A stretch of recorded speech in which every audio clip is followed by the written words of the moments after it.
नमस्कार, capital TV का prime time show देख रहे हैं आप। मैं हूं आपके साथ पूजा। प्रधानमंत्री नरेंद्र मोदी देश के अब तक के सबसे लोकप्रिय प्रधानमंत्री हैं। जनता पर उनका ना सिर्फ भरोसा बरकरार है, बल्कि इसमें लगातार बढ़ोतरी ही हो रही है। देश की जनता पर उनका जादू सर चढ़कर बोल रहा है। देश भर में मोदी लहर कायम है। बड़ी बात, प्रधानमंत्री मोदी के नेतृत्व में बीजेपी लगातार चुनाव जीतती जा रही है और प्रधानमंत्री नरेंद्र मोदी की लोकप्रियता से घबराए विपक्ष को समझ ही नहीं आ रहा कि भारतीय जनता पार्टी पीएम मोदी का मुकाबला कैसे किया जाए। जैसा कि आप सभी जानते हैं कि देश में चुनाव का माहौल है। अब बस आखिरी और 7वें फेज की वोटिंग होना बाकी है और इंतजार चुनावी नतीजों यानी कि 4 जून का है।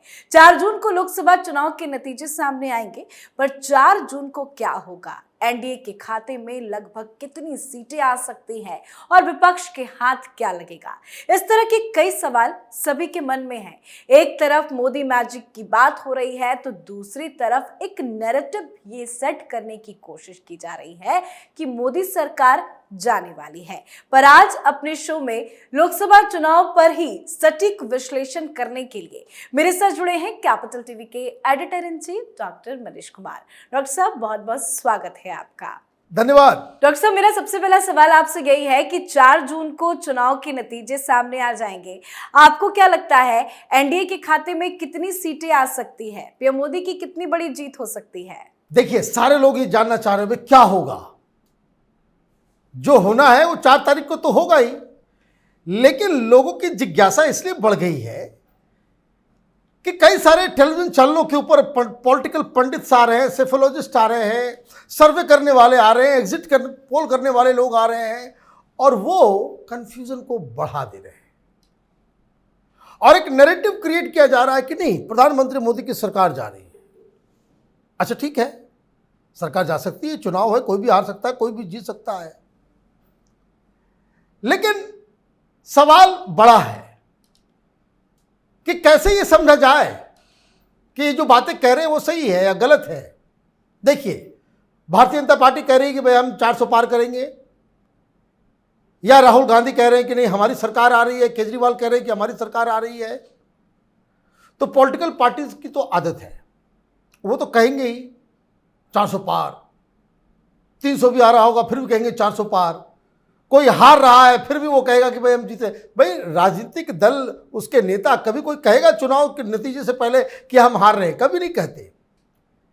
लेकिन जिस आधार पे मीडिया, पॉलिटिकल एनालिस्ट, रिपोर्टर्स, सर्वे करने वाले, एग्जिट पोल करने वाले वो कंफ्यूजन क्रिएट कर रहे हैं, तो वो क्यों कर रहे हैं उस पर मैं तो आऊंगा बाद में। हमने भी देश भर का दौरा किया, अभी भी मैं बाहर ही हूँ, लास्ट फेज का चुनाव है, उसके लिए कवरिंग के लिए कि हम बाहर आए हुए हैं। अब पहली चीज, और या यूं कहे कि 4-5 चीजें जो समझने की है, वो बात समझ में आ जाए तो रिजल्ट क्या आने वाला है ये भी समझ में आ जाएगा। पहली चीज,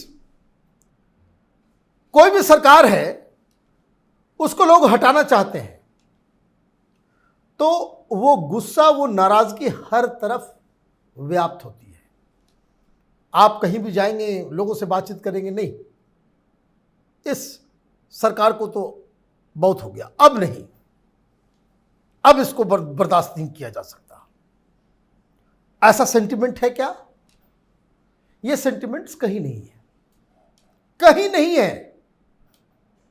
हां, प्रॉब्लम है, कुछ लोग महंगाई, बेरोजगारी, तरह तरह के मुद्दे उठाते हैं, लेकिन यहां पे एक फर्क करना होगा। नाराजगी, गुस्सा, एंटी इनकम्बेंसी और निराश कि चलो भाई मोदी ठीक है, प्रधानमंत्री बहुत हमने आशा रखा था, वो निराश कर दिया, वो काम नहीं हो पाया। लेकिन ऐसा नहीं कि काम नहीं हुआ। तो एक सबसे बड़ी चीज कि क्या ये निराशा गुस्सा में तब्दील हुई है आम लोगों की, और खास करके उन लोगों की जिन्होंने पिछली बार वोट किया था। आप इस चीज को बिल्कुल समझ लीजिए, 40% लोग भारतीय जनता पार्टी के समर्थक हैं, तो 60% लोग नाराज भी हैं। जो भी नाराज नहीं मतलब वो बीजेपी के वोटर नहीं हैं। कई सारे राज्य हैं जहां क्लीन स्वीप करते हैं ये लोग, 50, 55, 60% वोट बीजेपी पाती है, तो वहां भी 40% लोग हैं जो बीजेपी को वोट नहीं देते, तो वो भी समाज में है। मीडिया ये तय कर ले कि जो नाराज लोग हैं उसको ज्यादा हम समय दें, और ये जो 50% लोग हैं जो समर्थन में हैं उसको कम दिखाएं, तो ऐसा लगने लगता है कि भाई नहीं, सरकार जाने वाली है। कई सारे हार्डकोर बीजेपी समर्थक, उनके भी कलेजे को धक धक धक धक लग रहा है कि भाई ये तो पहला पॉइंट ये कि क्या ये भावना है क्या कि मोदी को हटाना है किसी भी कीमत पे, वो मुझे तो नजर नहीं आया। इसलिए पहली चीज, सरकार नहीं जाने वाली है, सरकार बनेगी। कितनी सीटें आएंगी, बहुत आसान चीज है। अगर आपको कलेजा धक धक कर रहा है तो वैसे लोगों से बात कर लीजिए, पिछले बार भी बीजेपी को वोट किया था या बीजेपी को वोट नहीं किया था, उनसे पूछ लीजिए। अगर 10 आदमी को आपने फोन किया, 5 ऐसे जिन्होंने पिछली बार मोदी को वोट दिया था और 5 ऐसे जो बीजेपी को वोट नहीं दिया था, आपको पूरी तसल्ली हो जाएगी कि जिन लोगों ने पिछली बार भी वोट दिया था वो इस बार भी दे रहे हैं, और जो 5 लोग जिन लोगों ने वोट नहीं दिया था उसमें से अगर 1-2 विकेट गिर गया कि नहीं भाई इस बार मोदी को वोट दे रहे हैं, तो इसका मतलब ये है कि पिछली बार से ज्यादा सीटें प्रधानमंत्री मोदी को आएगी। अब इसको पूरे समाज में देखते हैं कि क्या भारतीय जनता पार्टी के वोटर्स में कोई इजाफा हुआ है। इजाफा किस तरह के का कि जो लोग भारतीय जनता पार्टी को वोट नहीं करते थे, क्या उस चंक से भारतीय जनता पार्टी को वोट्स मिल रहे हैं? बिल्कुल मिल रहे हैं। मैं बता दे रहा हूं वो कौन लोग हैं जो भारतीय जनता पार्टी के वोटर नहीं थे, इस बार वोट कर रहे हैं। गरीब, दलित, बिल्कुल डाउन ट्रोडन फैमिली, जो 5 किलो अनाज प्रति व्यक्ति के हिसाब से जिनके घर पहुंच रहा है, महिलाएं, वो प्रधानमंत्री मोदी के साथ है। और इसलिए ये जो एडिशन हुआ है ये वॉन्डर करने वाला है। रिजल्ट ऐसे होंगे कि जिसका आप कल्पना भी नहीं कर सकते। क्या ऐसी महामारी हो गई थी कि आप इस चीज को समझिए कि कोविड के बाद ये इलेक्शन हो रहा है, सबको फ्री वैक्सीन भी मिला है, टाइम पे मिला है, पैसे मिले हैं, भोजन मिला है, तो वो सारे लोग जो इसके बेनिफिशियरी क्लास जिसके बारे में कहा जा रहा है, वो एक नया एडिशन हुआ है। तो जो लोग पहले पिछली बार वोट दे रहे थे तो वो तो दे ही रहे थे, नए वोट जो पिछली बार उधर जाते थे वो भी इधर आ रहे हैं। तो इसका मतलब क्या है? सीटें बढ़ेंगी। सीटें क्या होंगी? बढ़ेंगी। कहां बढ़ेंगी? हर जगह बढ़ेंगी। जहां ऑलरेडी सैचुरेटेड है वहां तो सैचुरेटेड है ही। 5वीं चीज जो समझने की है वो ये है कि क्या प्रधानमंत्री मोदी जो अपने नाम पे वोट पा रहे हैं जी, वो क्या उनकी पॉपुलैरिटी डाउन हुई है? क्या लोग ये कह रहे हैं भाई किसी भी कीमत पर प्रधानमंत्री मोदी ने जो कहा वो करते नहीं है, वो देश को बर्बाद कर दिया, ये कर दिया, वो कर दिया। कभी आपने कोई आदमी ये तो विपक्ष भी नहीं कह सकता। आप कितने भी आरोप लगाते हो चिपकता ही नहीं है। प्रधानमंत्री मोदी के नाम पे वोटिंग हो रही है, प्रधानमंत्री को लोग प्रधानमंत्री के रूप में फिर से देखना चाहते हैं, तो फिर सवाल कहां उठ रहा है? सवाल फिर कहां उठ रहा है? ये जो पुरानी थिंकिंग के जो लोग हैं जिनको लग रहा है कि भाई मुझे तो कहीं कुछ नजर नहीं आ रहा और मैं ये कह सकता हूं कि पिछली बार जितनी सीटें आई उसमें 50 सीटें और आप जोड़ दें, ये ओरिजिनल रिजल्ट होगा। पिछले बार जो संख्या थी +50, ये आप जोड़ लीजिए, यही नतीजे आएंगे, ये मेरा अपना मानना है। 4 तारीख को दूध का दूध पानी का पानी तो हो ही जाएगा, लेकिन जमीन पे हमें अच्छा हाँ, एक और पॉइंट जिसको समझना जरूरी है, क्या विपक्ष जो करंट गवर्नमेंट है उसके खिलाफ मजबूती से कोई अल्टरनेटिव देने में वो कामयाब रहे? नहीं रहे। तो कोई जो मूल चुनाव के जो मूल तत्व हैं उसमें से एक भी तत्व वो विपक्ष के साथ खड़ा नहीं नजर आ रहा है। चुनाव कैसे जीत जाओगे? आसमान से जीत जाओगे? लेकिन डॉक्टर साहब, आपने जो समझाया उससे तो क्रिस्टल क्लियर है कि बीजेपी की बड़ी जीत होने जा रही है, मोदी सरकार की बड़ी जीत होगी। लेकिन एक नैरेटिव सेट करने की कोशिश की जा रही है कि मोदी सरकार जाने वाली है, तमाम तरह के वादे भी किए जा रहे हैं, तमाम तरह के बयान भी सामने आ रहे हैं, पर ऐसा क्यों किया जा रहा है? ये नैरेटिव क्यों सेट किया जा रहा है? हाँ, ये आपने सही सवाल पूछा कि जब ऐसा क्रिस्टल क्लियर है तो ये लोग इस तरह का बवाल क्यों कर रहे हैं?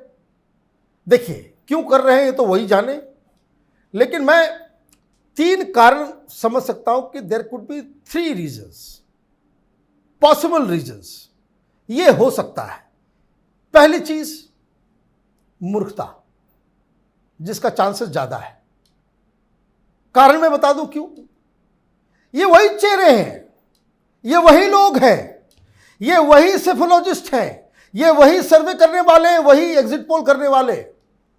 2014 में जो भारतीय जनता पार्टी को 200 से कम सीटें दे रहे थे,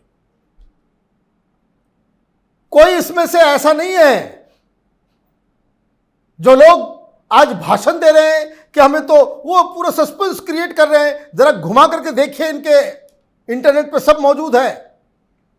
कोई भी सेफोलॉजिस्ट ने, किसी ने भी अपने सर्वे में 180 सीट नहीं दिया था।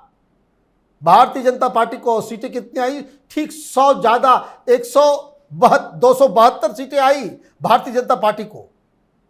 तो जो लोग ऑलरेडी डिस्क्रेडिटेड हैं उनकी बातों को लेकर के परेशान होने की आवश्यकता नहीं है। क्यों ऐसा होता है? ये मूर्खतापूर्ण तरीके से सारा काम करते हैं। एग्जिट पोल में भी 2014 हो, 2019 हो, कोई सरकार, बहुमत की सरकार बनने के लिए बात कर रहा था क्या? जो आज चौधरी बनकर के घूम रहे हैं, बहुत अपने आप को बहुत ग्रेट सेफोलॉजिस्ट समझ रहे हैं, एक व्यक्ति ये बता दे जिसने ये कहा हो कि भारतीय जनता पार्टी 300 पार करेगी? किसी ने भी नहीं कहा। उस वक्त हम लोग एक मैगजीन निकालते थे, ओपिनियन पोस्ट, उसमें हम लोगों ने लिखा था भाई 300 पार करने वाली है भारतीय जनता पार्टी अकेले। तो खैर वो अलग कहानी है, मीडिया में एक अलग तमाशा चलता है। तो पहला कारण मूर्खता। दूसरा, वो कोई एजेंडे पे काम कर रहे हो। सेकेंड रीजन कुड बी कि भाई एजेंडा काम कर रहे हैं भाई कांग्रेस के लिए, आम आदमी पार्टी के लिए, ये माहौल बना करके रखो, माहौल बना करके रखो, ये तो पूरा वन साइडेड हो गया है। और तीसरा कारण क्या हो सकता है कि you are part and parcel of a conspiracy, जिसके बारे में मैं पिछले 2-3 दिनों से मैं कह रहा हूं कि चुनाव नतीजों के बाद यह विपक्ष सड़कों पे उतरेगा, कहेगा कि भाई ये स्वीकार नहीं है, ये नतीजे रिग्ड हैं, चुनाव रिग्ड है, तो ईवीएम गड़बड़ है, ये तमाम तरह की चीजें करेंगे। तो उसके लिए हो सकता है ये ग्राउंड तैयार करें। तो उस वजह से भी ये लोग इस तरह का प्रोपेगेंडा और प्रपंच कर रहे हैं। और मैं आपको बता दूं, बड़ी बेशर्मी के साथ 4 तारीख को लोग कहेंगे कि हाँ हम लोगों से मिसकैलकुलेट हो गया। क्यों मिसकैलकुलेट हो गया ये भी मैं आपको बता दूं। ये जितने सर्वे करने वाले हैं, वो गांव में गरीब महिला जो है जिसके घर अनाज जा रहा है, वहां तक इनकी पहुंच ही नहीं है। और अगर वो लोग वहां पहुंच भी जाएंगे तो वो महिलाएं सामने आकर के बोलती नहीं है। वो कहीं फॉर्म नहीं भर सकती, कुछ नहीं कर सकती। उनको बस ये मालूम है मोदी को वोट करना है, वो हमें अनाज दिया है, वो हमें पैसे दे रहा है। तो जो साइलेंट वोटर जो है ये इनके पल्ले नहीं पड़ता। इसलिए प्रोपेगेंडा, मूर्खता और साजिश, ये तीनों ही कारण हो सकते हैं अलग अलग तरीके से अलग अलग लोगों के लिए इस वजह से ये प्रोपेगेंडा, ये प्रपंच कर रहे हैं। तो एक बार फिर से नरेंद्र मोदी देश के प्रधानमंत्री बनते हैं और देश की सत्ता की कमान उनके हाथों में जाती है, तो आपको क्या लगता है कि आने वाले दिनों में क्या कुछ बदलाव होगा, क्या कुछ हो सकता है चुनाव नतीजों के बाद? देखिए, प्रधानमंत्री मोदी तो बिल्कुल क्लियर हैं। जहां तक हमारी जानकारी है, अगले 5 साल में क्या क्या काम होना है उसकी रूपरेखा तैयार है, प्लस अगले 100 दिन में क्या होना है उसकी रूपरेखा तैयार है। और मैं आपको एक बात बता दूं कि चुनाव जीतते ही प्रधानमंत्री मोदी अगले 100 दिनों में जो जो बदलाव करने जा रहे हैं, चाहे वो जुडिशरी हो, चाहे वो कार्यपालिका हो, चाहे वो एग्जीक्यूटिव का हो, ये सारे सिस्टम में वो बहुत बड़ा बदलाव लाने जा रहे हैं। और शायद ये जो विपक्ष है उनको आभास है कि किस तरह से पुराने सिस्टम को तोड़ने का काम इस रिजीम में होगा। इस वजह से भी ये लोग बौखलाए हुए घूम रहे हैं। जी, बहुत बहुत शुक्रिया तमाम जानकारी के लिए और जुड़ने के लिए। धन्यवाद। तो अब पूरे देश में तीसरे चरण की मोदी लहर अब चौथे चरण में सुनामी बनने की ओर अग्रसर है। मोदी का मैजिक बरकरार है। मोदी सरकार में दुनिया में हमारा सम्मान बढ़ा है, सीमाएं सुरक्षित हुई है, विकास कार्य तीव्र गति से आगे बढ़ा है और दिनों दिन भारत तरक्की की ओर अग्रसर है। एनडीए ने अब की बार 400 पार का नारा दिया है। बीजेपी तो जीत के लिए पूरी तरह से आश्वस्त है। तो देखना दिलचस्प होगा कि इस चुनाव में करारी हार को विपक्ष कैसे पचा पाता है। इस पर आप अपनी राय कमेंट कर लिखें। देखते रहिए कैपिटल टीवी। नमस्कार।